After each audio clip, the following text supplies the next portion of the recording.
কেন হঠাৎ করে ধীরজ সিংকে সাইন করলো মোহনবাগান সুপার জায়ান্ট? তার উত্তর কিন্তু অবশেষে পাওয়া গেল। এরই সাথে আনওয়ার আলীর কেস নিয়ে রয়েছে নতুন আপডেট এবং মোহনবাগানের বাকি বিদেশি এবং ভারতীয় প্লেয়ার্সরা কবে প্র্যাকটিসে যোগদান দিচ্ছেন রয়েছে সেটারও আপডেট।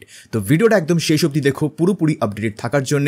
ভিডিওটা ভালো লাগলে লাইক এবং শেয়ার করতে কিন্তু একদম ভুলো না। আপাতত চলো শুরু করা যাক আজকের প্রথম আপডেট দিয়ে। তো কয়েকদিন আগেই ধীরজ সিংকে অফিসিয়ালি অ্যানাউন্স করা হয়েছিল মোহনবাগানের পক্ষ থেকে এবং সেটা খুবই স্যাটিসফাইং একটা সাইনিং ছিল মোহনবাগান সাপোর্টারদের জন্য, বিকজ দে রিয়েলাইজ যে মোহনবাগান সুপার জায়ান্ট ধীরজের সইটা করার পর একটা স্ট্রং গোলকিপিং ইউনিট তৈরি করেছে, যেখানে বিশাল কেত রয়েছেন, যেখানে ধীরজ থাকবেন এবং তারপরে আর্শ আনওয়ার শেখও আছেন। বাট এই খবরটা অনেকের কাছেই অজানা ছিল।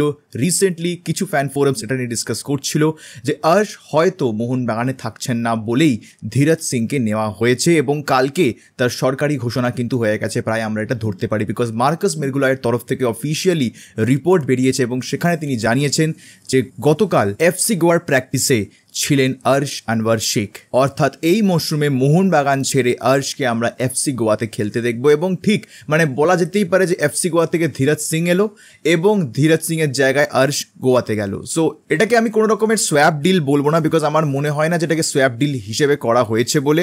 বাট যদি অফিসিয়াল কোনো কনফার্মেশনও আসে যে এক্স্যাক্টলি এটা কিরকম টাইপের ডিল হয়েছে তখন মেবি ডিসকাস করবো। বাট এই মুহূর্তে দাঁড়িয়ে আপকামিং এই সিজনটায় আর্শ আনওয়ার শেখ মোহনবাগানে খেলছেন না, তিনি খেলবেন এফসি গোয়ার হয়ে। তো এখন প্রশ্ন থাকবে এবার মোহনবাগান সমর্থকদের কাছে যে তাহলে আর্শ চলে যাওয়াতে ধীরজ এবং বিশাল কেতের গোলকিপিং ইউনিটটা তোমাদের কিরকম লাগছে? তোমরা কি এটাতে খুশি যে আর্শ এবং বিশালের জায়গায় গোলকিপিং ইউনিটে এই মুহূর্তে ধীরজ এবং বিশাল রয়েছে?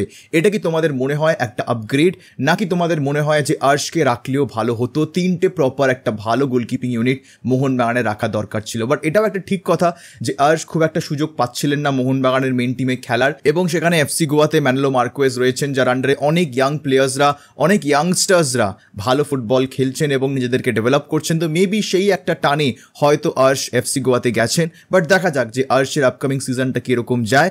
বাট মোটামুটি this is the first news of Mohun Bagan super giant. চলে আসবো আজকের দ্বিতীয় খবরে এবং সেটা হচ্ছে আনওয়ার আলীকে নিয়ে। তো আনওয়ার আলীর কেস হিয়ারিং শুক্রবার রয়েছে এবং the court case will be between Anwar Ali versus Mohun Bagan super giant এবং এখানে কার পক্ষে ডিসিশন যায় সেটা তো সময় বলবে। বাট আমরা আগেও ডিসকাস করেছি যে প্লেয়ার স্ট্যাটাস কমিটি বেশ অনেকগুলো ফ্যাক্টরস দেখে, বেশিরভাগ ক্ষেত্রেই তারা প্লেয়ারদের দিকটা দেখারও চেষ্টা করে। তো সেই কারণে আনওয়ার আলী যদি মোহনবাগান ছাড়তে চান তাহলে সেই ক্ষেত্রে প্লেয়ার স্ট্যাটাস কমিটি সেটাকে রিভোক করতে পারে না, প্লেয়ারের একটা মতামত তারা নেয়। বাট এখানে এমনি এমনি প্লেয়ার স্ট্যাটাস কমিটি কোনো ডিসিশন দিতে পারে না, রুলস অ্যান্ড গাইডলাইন্স কিছু রয়েছে, যেটা কালকে মার্কাস টুইট করে জানিয়েছেন যে হ্যাঁ, যদি আনওয়ার ছাড়তে চায় Mohun Bagan super giant then he can very well leave the club. But Mohun Bagan in that case একটা হেফটি কম্পেনসেশন নিতে চলেছে, একটা ভালো পরিমাণের জরিমানা নিতে চলেছে আনওয়ারকে ছাড়ার জন্য এবং সেটা খুব ছোট অ্যামাউন্ট হবে না, বেশ ভালোই একটা অ্যামাউন্ট হবে। এবার ব্যাপারটা শুধুমাত্র কম্পেনসেশনের দিকে দাঁড়িয়ে নেই, কয়েকটা সিনারিওসও রয়েছে। সিনারিওস কি যে আনওয়ার আলী বললেন যে আমি মোহনবাগানে কন্টিনিউ করতে চাই না, প্লেয়ার স্ট্যাটাস কমিটি সেটা অ্যাকসেপ্ট করলো, ঠিক আছে তোমাকে মোহনবাগান সুপার জায়ান্টে খেলতে হবে না। কিন্তু যেহেতু এটা করার আগে আনওয়ার আলী তার কন্ট্রাক্ট টার্মিনেট করে দিয়েছেন মোহনবাগান সুপার জায়ান্টের সাথে, সেই কারণে প্লেয়ার স্ট্যাটাস কমিটি কিন্তু এই অ্যাডিশনাল কয়েকটা চেকস করবে। ফার্স্ট যেই চেকটা হবে সেটা হচ্ছে আনওয়ার আলী যে কন্ট্রাক্ট টার্মিনেট করেছেন মোহনবাগান সুপার জায়ান্টের সাথে সেই টার্মিনেশনটা জাস্ট কিনা। যদি জাস্ট হয় তাহলে সেক্ষেত্রে প্লেয়ার স্ট্যাটাস কমিটি এটা সিদ্ধান্ত দিতে পারে যে একটা কম্পেনসেশন তোমরা মোহনবাগানকে দাও এবং আনওয়ার আলী তুমি যাও যেখানে ইচ্ছা সই করো। This is the first scenario এবং এই সিনারিওতে কোনো রকমের ব্যান কোনো ক্লাব কোনো প্লেয়ার কারোর উপরই কিছু পড়বে না যদি আনওয়ার আলী একটা জাস্ট কজে টার্মিনেশন প্রুভ করতে পারেন। শুধুমাত্র কম্পেনসেশন দিয়েই আনওয়ার আলী যেরকম নর্মাল ফুটবল খেলছেন সেরকম ফুটবল কন্টিনিউ করতে পারবেন তার নতুন ক্লাবে। এবার যদি Anwar Ali just cause prove করতে না পারে তাহলে সেই ক্ষেত্রে কিন্তু ব্যাপারটা বেশ ভজঘট হতে চলেছে, কারণ আনজাস্ট টার্মিনেশনের ক্ষেত্রে প্লেয়ার পাবে 6 মাসের ব্যান। যেই ক্লাবসরা ইনভলভড রয়েছে এই আনজাস্ট টার্মিনেশনের পেছনে সেই ক্লাবসরাও পাবে 2টো ট্রান্সফার উইন্ডোর ব্যান এবং এত কিছুর পরেও মোহনবাগান সুপার জায়ান্ট একটা কম্পেনসেশনও ডিমান্ড করতে পারে। অর্থাৎ সিনারিও হচ্ছে যে আনওয়ার আলী বলেছেন যে আমি মোহনবাগানে কন্টিনিউ করতে চাই না, ভালো কথা, পিএসসি দেখলো যে যেই টার্মিনেশনটা আনওয়ার আলী করেছেন সেটা আনজাস্ট, তাহলে সেই ক্ষেত্রে আনওয়ার আলী 6 মাসের জন্য ম্যাক্সিমাম ব্যান হতে পারেন এবং যেই ক্লাবসরা ইনভলভ রয়েছে আনওয়ার আলীর এই টার্মিনেশনের পেছনে সেই ক্লাবগুলো 2টো করে মিনিমাম ট্রান্সফার উইন্ডো ব্যান তারা খেতে চলেছে। এবার সেক্ষেত্রে এই 2টো ট্রান্সফার উইন্ডো ব্যান আমার মনে হয় না যে এই পার্টিকুলার ট্রান্সফার উইন্ডোটাকে তারা ধরবে।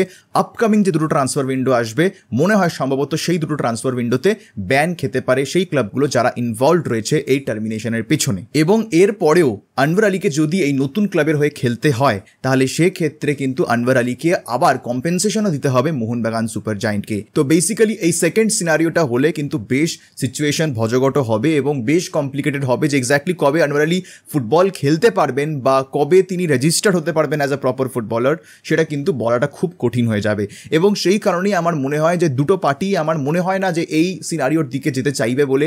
Either Mohun Bagan super giant unilaterally they will accept the compensation and let Anwar go, অথবা একটা আউটসাইড চান্স আমরা অনেক জায়গা থেকে শুনছি যে বলা হচ্ছে যে একটা আউটসাইড চান্স রয়েছে যে পিএসসিতেই দুজনে কথাবার্তা বলে এটাকে মিটিয়ে নিতে পারে এবং Anwar Ali will continue as a Mohun Bagan super giant player. তো দেখা যাক যে কোন দিকে ঘোরে এই পুরো ব্যাপারটা, কোন দিকে এগোয় এই পুরো আনওয়ার আলীর সাগাটা। এবং এটাও দেখার বিষয় যে যার পক্ষে ডিসিশন গেল না কেন তার অপোজিট পার্টি এটাকে আরও ওপরে নিয়ে যায় কিনা, আরও ওপরের কোর্টে নিয়ে যায় কিনা, বিকজ যদি সেটা হয় তাহলে কিন্তু আরও প্রবলেম হতে পারে আনওয়ার আলীর জন্য। সো ওভারঅল আই থিঙ্ক এখানে মেইনলি প্রবলেমে ফেসে আছেন আনওয়ার আলী। এখানে মোহনবাগানেরও কিছু নয়, বিকজ ওরা তো কেস লড়ে যাবে, ওদের টিম মোটামুটি তৈরি, ওরা আনওয়ার আলীর ব্যাকআপ হিসেবেও ট্রাই করে যাচ্ছে অনেক প্লেয়ারদের। তো এখানে মোহনবাগানের ক্ষতি খুব একটা বেশি কিছু নয়, এখানে মেন ক্ষতিটা হবে আনওয়ার আলীরই। তো সেক্ষেত্রে দেখা যাক যে সব মিলিয়ে কোন জায়গায় এই পুরো বিষয়টা যায়। বাট এই হচ্ছে মোটামুটি আনওয়ার আলীকে নিয়ে আপডেট। যদি চলে আসি এবার আমরা আজকের লাস্ট আপডেটে, এবং সেটা হচ্ছে মোহনবাগানের বেশ কয়েকজন ফুটবলাররা অনুপস্থিত ছিলেন কালকের ফার্স্ট ট্রেনিং ডে সেশনে। অ্যালবার্তো রড্রিগেজ ছিলেন না, গ্রেগ স্টুয়ার্ট ছিলেন না, ডেমি পেট্রাডস ছিলেন না, থাপা ছিলেন না, বাট এদের সবাইকে নিয়েই কিন্তু আপডেটস রয়েছে। অ্যালবার্তো রড্রিগেজ এবং গ্রেগ স্টুয়ার্টের কিছু ভিসা ইস্যুস রয়েছে, সেই কারণে তারা কিন্তু আসতে পারছেন না, বাট শোনা যাচ্ছে যে by first week of August তারা কিন্তু চলে আসবে। পেট্রাডস সম্ভবত আগামী 2-3 দিনের মধ্যেই কলকাতায় পা রাখতে পারেন, এরকমটা আপডেট। থাপা তো অলরেডি কলকাতায় চলে এসেছেন এবং তিনি মোস্ট প্রবলি হয়তো আজ থেকে ট্রেনিংয়ে যোগও দিয়ে দেবেন। সো ওভারঅল আই থিঙ্ক এই লিস্টন কোলাসো বা এই থাপার যে অন্য কোনো ক্লাবে সই করার জল্পনা, এইগুলো আমার মনে হয় যে করাটা এই মুহূর্তে ঠিক হবে না, বিকজ তারা অলরেডি ট্রেনিং সেশন জয়েন করছেন। তারা মোটামুটি যা মনে হচ্ছে আপকামিং সিজনটা মোহনবাগানেই খেলছেন। সো যতক্ষণ না কোনো কনক্রিট ডেভেলপমেন্ট হচ্ছে বা কোনো রিলায়েবল সোর্স থেকে আপডেটটা আসছে ততক্ষণ আমার মনে হয় না যে এইসব বিষয়গুলো নিয়ে খবর করা উচিত বলে। সো আপাতত যা বিষয় দাঁড়িয়ে থাপা এবং লিস্টন দুজনেই মোহনবাগানেই খেলছেন, তাদের ছাড়ার কোনো কারণ আমি অ্যাটলিস্ট দেখতে পাচ্ছি না, আনটিল অ্যান্ড আনলেস খুব বড় কিছু মোহনবাগান প্ল্যান করেছে, বাট আমার মনে হয় না যে এটা এই উইন্ডোতে সম্ভব বলে। সো এই হচ্ছে মোটামুটি আজকের আপডেটস। দেখা যাক যে থাপা এবং লিস্টনকে নিয়ে কোনো ফার্দার ডেভেলপমেন্টস হয় কিনা, বাট আপাতত তারা মোহনবাগানেই খেলছেন এবং মোহনবাগানের ট্রেনিং সেশনস জয়েন করছেন। তো এই হচ্ছে আজকে গোটা আপডেটস মোহনবাগান সুপার জায়েন্টকে নিয়ে। তোমরা অবশ্যই তোমাদের মতামত আমার কমেন্ট সেকশনে জানাতে কিন্তু একদম ভুলবে না। আপাতত আজকের এই ভিডিওটা আমি এখানেই শেষ করছি, দেখাবে তোমাদের সাথে পরের ভিডিওতে। আর এই ভিডিওটা দেখার জন্য তোমাদের সবাইকে জানাবো ধন্যবাদ।